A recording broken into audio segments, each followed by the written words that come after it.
Yan, thank you. Ayan, so I just wanted to start with showing yung trends in child nutrition from 2003 to 2018. Actually, kung titignan natin yung impact sa economy nitong current situation natin, what they liken it to is the 2008 financial crisis. Diba? Pero kung tignan natin yung overall data on childhood malnutrition, 2008, compare it to the different years, hindi siya masyadong naapektuhan, as in bumaba, diba? It's very similar, actually halos stagnant lang yung ating stunting, underweight, and wasting over almost 20 years. Ang nag-i-increase pa gradually is our overweight for height. But again, I'd like to point out that this is the aggregate prevalence of undernutrition, but we expect different effects on the different socioeconomic strata. And I think that is also what we will expect for this year and probably also until next year. Yan. Kung titingnan natin naman yung trends in food security, oh, by the way, these slides are from the National Nutrition Surveys. Yung kaninang pinakita ko is from 2018, but that was just from a slide presentation, hindi pa published yung buong results nila. This is from the published 2015 National Nutrition Survey. So this shows the percentage of households who had food security. No, medyo may difference lang sa ginamit nilang tools from 2001 through the years 2001 to 2003. It covered the past 6 months. 2008 and 2011, past 3 months lang yung tinanong nila sa mga respondents. And 2013 and 2015, it was only limited to the past month, and it used a different tool. Kaya medyo may differences din sila sa percentages. But what's concerning is that even before COVID happened, 33% lang ng households ang food secure. Ibig sabihin, 2/3 of all our households ay hindi nakaka-achieve ng food security. And if we look into that disaggregation, again, this is from the National Nutrition Survey of 2015. If you look at the one in blue, based on occupation of household head, yung pinakamababa talaga yung ang food security is among the agriculture and fishery workers, yung mga may elementary occupations, craft and related trades workers, and operators and assemblers. Tapos sumunod na yung mga clerical support workers. Yun. So we expect na yun. Sino yung household at risk ngayon dito sa current enhanced community quarantine natin? Yung mga contractual employees, those employed in the informal sector, hindi sila makabenta, hindi sila makapunta ng palengke. Those who live in GIDA areas and the IPs. So sila talaga yung tingin natin na mas maapektuhan nitong ECQ. So in terms of, ayun, so anong impact dun sa food supply chain? Restricted yung movement ng mga, the restricted movement prevents farmers from planting and harvesting. Kaya merong disruption of the food supply chain. Actually, may naririnig na nga tayong reports, I'm sure pati doon sa areas ninyo, ng mga farmers na hindi sila makaalis dun sa barangay, hindi sila makatend sa farms nila.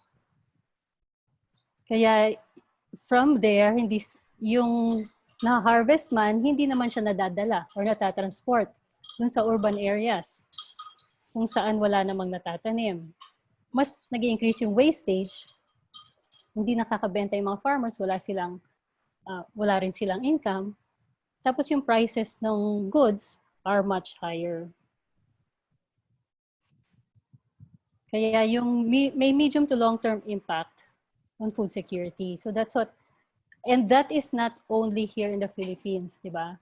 Kasi it's global. Sa China nga, since na-miss nila yung kanilang planting season, ibig sabihin wala na silang maka-harvest for the current season. So, posible ganun din ang mangyayari dun sa mga areas natin.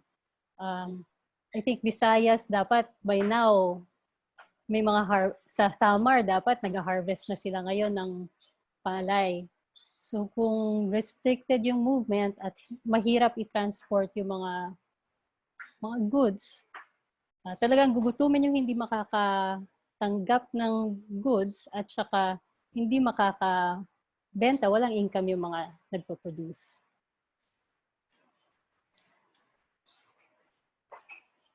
Ayan. I just wanted also to raise that merong impact din on primary health care. I don't know if you're familiar with the UNICEF framework for malnutrition. Anyway, you can just Google it, but the immediate causes of undernutrition in mothers and children are aside from inadequate food, yung diseases, pagkakaroon ng sakit. So, sa ngayon, anong nangyayari sa primary healthcare services natin? Non-COVID health service provision is limited to emergencies. Diba? Kaya yung schedules ng preventive health services are disrupted. I particularly place there polio, measles, and other vaccinations that are postponed.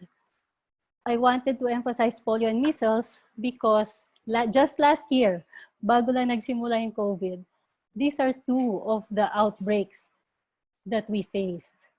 So yung polio, before nagka-COVID, umabot na actually sa 17 cases ang na-report. And since COVID was here, I haven't heard any reports, but I'm sure malamang nadadagdagan yon, hindi na lang nagiging news because of COVID.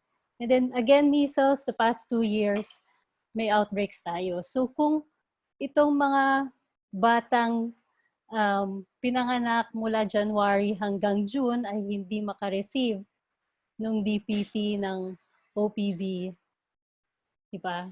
Tapos ng measles later on, mas at risk sila na magkaroon ng sakit. Tapos financial, material, and health human resources are all shifted to the COVID response. Kaya halos hindi na nga naaasikaso itong preventive health services. I think one of the things that WHO is also recommending is talagang to ensure that primary healthcare services will still be somehow delivered despite yung yung pandemic ng COVID.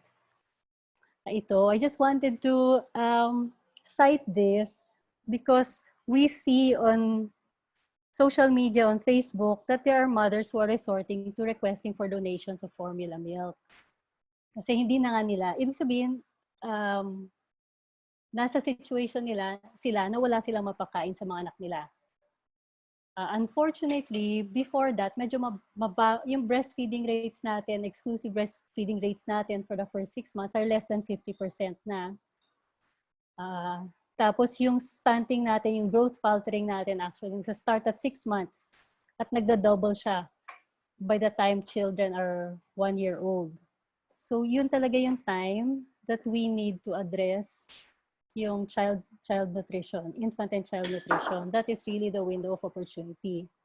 We made some headway last year with the enactment of Republic Act 11148, yung kalusugan ng mag-ina law, and also yung lengthening the maternity protection para yung maternity leave as part of the maternity protection, para mas matagal sila makapag-breastfeed.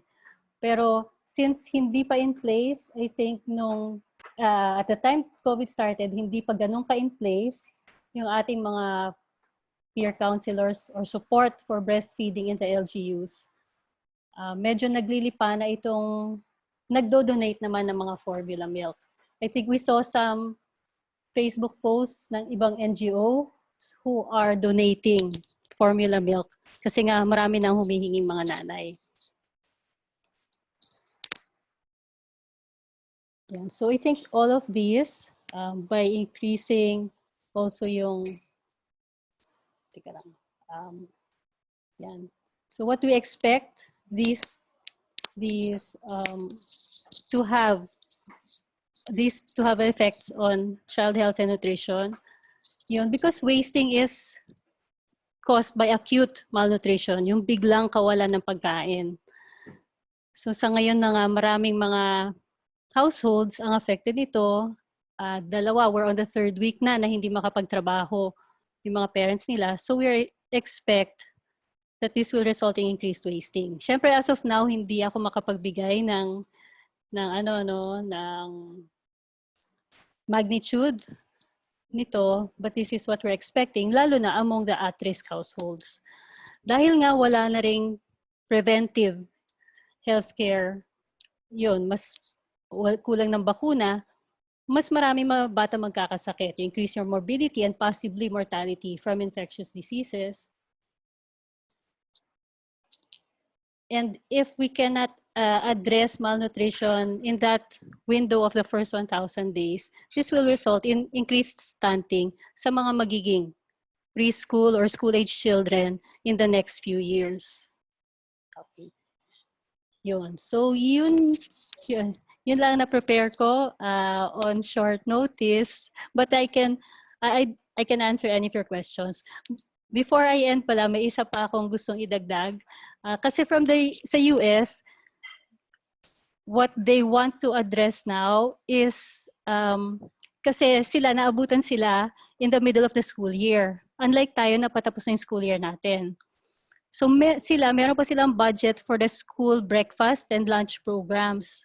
And what they're doing is, what they're trying to find is how to shift that to different delivery platforms since hindi na pumapasok yung mga bata sa eskwelahan. Tayo, natapos na yung school year natin, but I think since you have access to LGUs, baka ang pwedeng tignan is how also to deliver yung mga feeding programs for pregnant women and children below 2 years old. Kasi sa ngayon, ang nakikita kong dinidistribute na food packs sa mga households ay rice, sardinas, noodles. Buti may ilang LGUs na nagbibigay din ng fruits and vegetables. But